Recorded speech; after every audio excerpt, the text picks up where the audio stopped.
So, recently, parang nawiwili akong manood ng mga nagvo-vlog regarding sa collection nila ng cards, especially Pokemon cards. So, that's why I decided na why not mag-start ng sarili kong collections. So, yun. So, just recently, so I tried buying Pokemon cards. So, basically, etong tatlo yung first ever kong nabili. So, una is si Marshadow GX. So, I bought it for 350 pesos. So,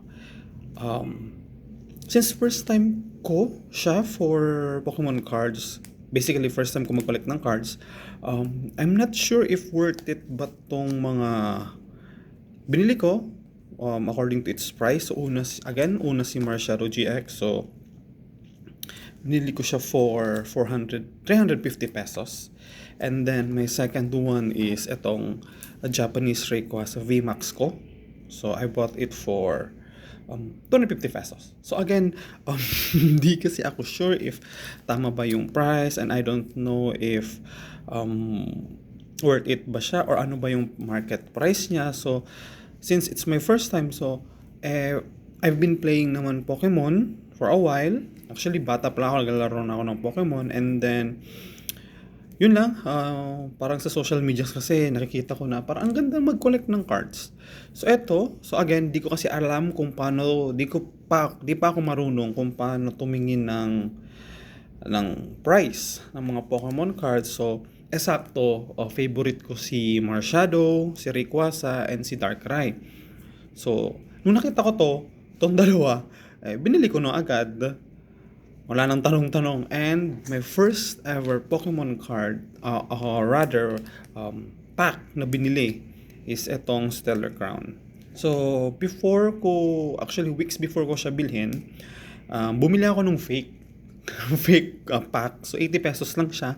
So, bumili ako ng dalawa to check if ano ba yung laman.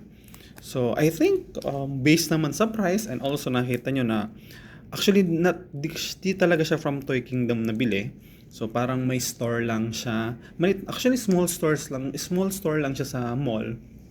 So, I think, legit naman to kasi galing misyon sa Toy Kingdom and it's worth 450 pesos. So, my first ever pack. So, Stellar Crown. And tingnan natin. So, sa susunod buksan natin to kasi parang, I don't know, parang kinakabahan akong buksan.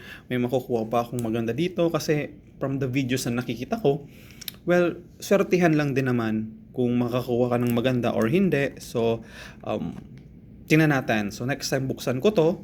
And also, ipakita ko din sa inyo yung fake na nabili ko. Actually, binuksan ko na siya. So, may mga maganda akong nakuha. Pero definitely, those are the fake ones. Fake cards. So, tell me guys, worth it ba? Yung base sa price na nakatag dito, is it worth it ba na binili ko to? And help me guys kung paano ba mag-check ng mga price itself, no? Kasi pag search ko kasi sa Google lumalabas Shopee, so I'm not sure if tama ba yung price na nasa market nila. So yun lang guys, so help me, tingnan natin.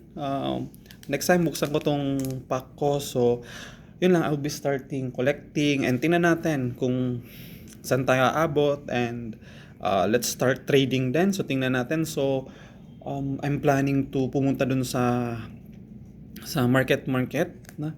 So magkakaroon kasi ng event doon regarding sa Pokemons. And tingnan natin kung makakabili tayo doon, makakapag-trade tayo, and kung suswertehan tayo, mag-open tayo ng mga packs. So, tingnan natin. Thank you.